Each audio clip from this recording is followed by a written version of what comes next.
Bicol University, a dream school for lots of students. School who caters diverse students coming from different places, backgrounds, economic status, beliefs, and values. Most students wish to be part of the Bicol University community as it's been attested in producing excellent and competitive professionals in the past and still continue to this day. Students are expected to embody the four pillars of Bicol University, which are scholarship, leadership, character, and service.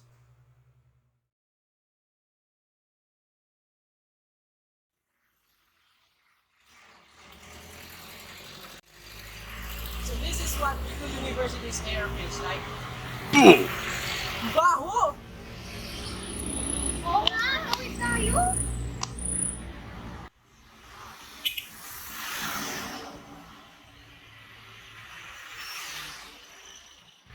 The College of Business, Economics, and Management is located in the municipality of Daraga.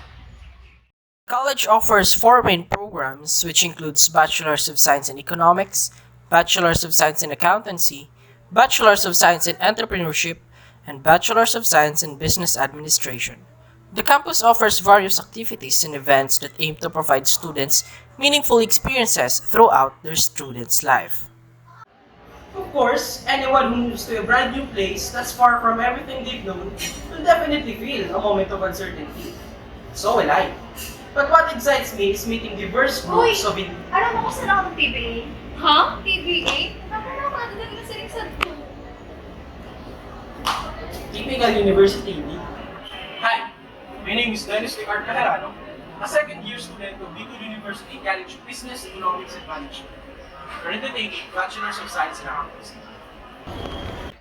Siyempre, hindi na dyan mawawala ang tanong na, bakit ka nag-accountancy? Bakit ka nag-accountancy? Yun yung gusto ni mama tapos marami daw na job opportunity. Pero mahirap. Bakit ka nag-accountancy? Gusto ko mahirapan. More job opportunities after grad. A good pillow course, I guess. This is where I can see myself growing. To enhance my financial ability is essential for wealth building. Bakit ka nag-accountancy? Uy, hindi yan sa Eliza. Bakit? Sino si Eliza?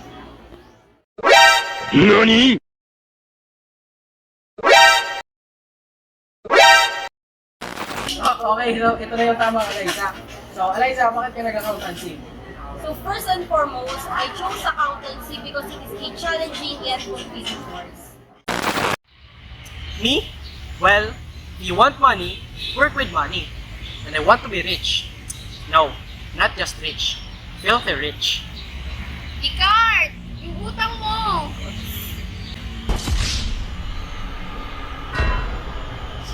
With all these reasons, there's no doubt that being accountancy is really a good course. Grabe naman itong B0, kaya nga.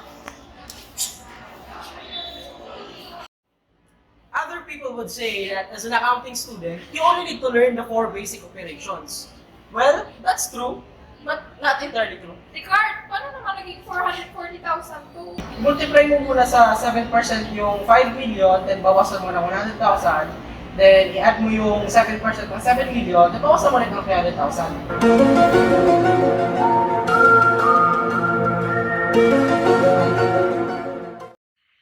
Yes, the process may be tough, but all of us will finish strong. At some point, we may stumble, but our ultimate goal is to have those three letters at the end of our name. Once again, this is Dennis Descartes Bejerano, a CPA in Transit.